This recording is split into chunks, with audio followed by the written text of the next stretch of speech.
মাত্র ২টি উপকরণে তৈরি করব মজাদার ঠান্ডা ঠান্ডা মালাই কুলফি। প্রচণ্ড গরমের মধ্যে মালাই কুলফির মতো মজার কিছু হতেই পারে না। আসসালামু আলাইকুম, ওয়েলকাম টু চাঁদের হাঁড়ি। ঘরে থাকা মাত্র ২টি উপকরণ দিয়ে তৈরি করব এই মজাদার ঠান্ডা ঠান্ডা মালাই কুলফি।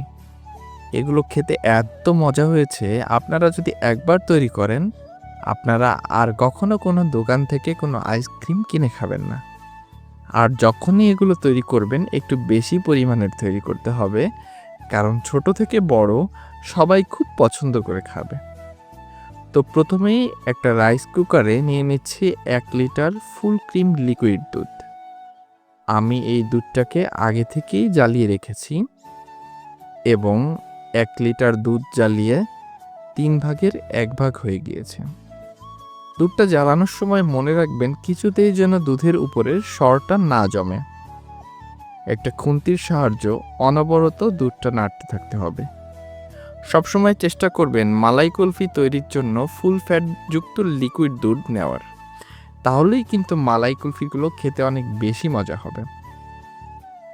যেই দুধটা আগে থেকে জাল করে কোনো রকম ফ্যাট বা মালাইটা তুলে নেওয়া হয়নি, সেটাই কিন্তু ফুল ক্রিম বা ফুল ফ্যাট যুক্ত দুধ। যেহেতু আমি আগে থেকেই দুধটা ঘন করে জ্বালিয়ে রেখেছি, আপনারা দুধটা এভাবেই ঘন করে হালকা লাল কালার করে জ্বালিয়ে নেবেন। দুধটা যখন এরকম কালার আসবে আর এত ঘন হবে, তখন দিয়ে দেবেন কয়েকটি এলাচের গুঁড়ি। মালাই কুলফির মধ্যে কিন্তু এলাচের গুঁড়ার ফ্লেভারটা অনেক ভালো লাগে।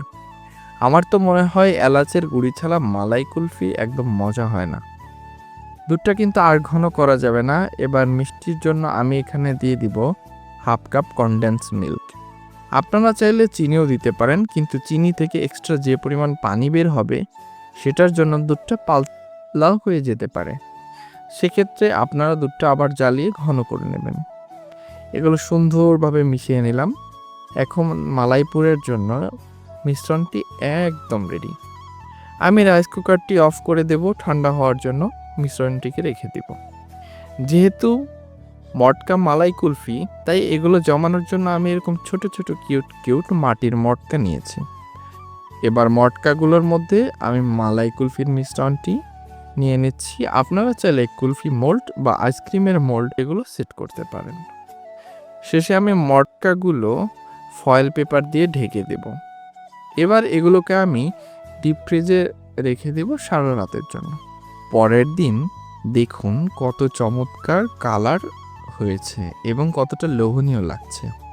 প্রচণ্ড গরমে বাসার মধ্যে যদি থাকে নিজের হাতের তৈরি করা মালাই কুলফি, আর কি লাগে বলুন তো? এই মালাই কুলফিগুলো এতটা মজা হয়েছে যে একবার খেলে মন ভরবে না, একটার পর একটা শুধু খেতেই থাকতে চাইবেন। এগুলোকে ডেজার্ট হিসেবে মেহমানের সামনে পরিবেশন করতে পারেন। আজকে আমার এই মালাই কুলফি রেসিপিটি যদি আপনার কাছে ভালো লেগে থাকে, তাহলে আমার চ্যানেলটি অবশ্যই সাবস্ক্রাইব করে দিবেন এবং বেল বাটন অন করে দিবেন, যাতে নিত্য নতুন রেসিপিগুলো সবার আগে আপনার সামনে চলে আসে। ধন্যবাদ।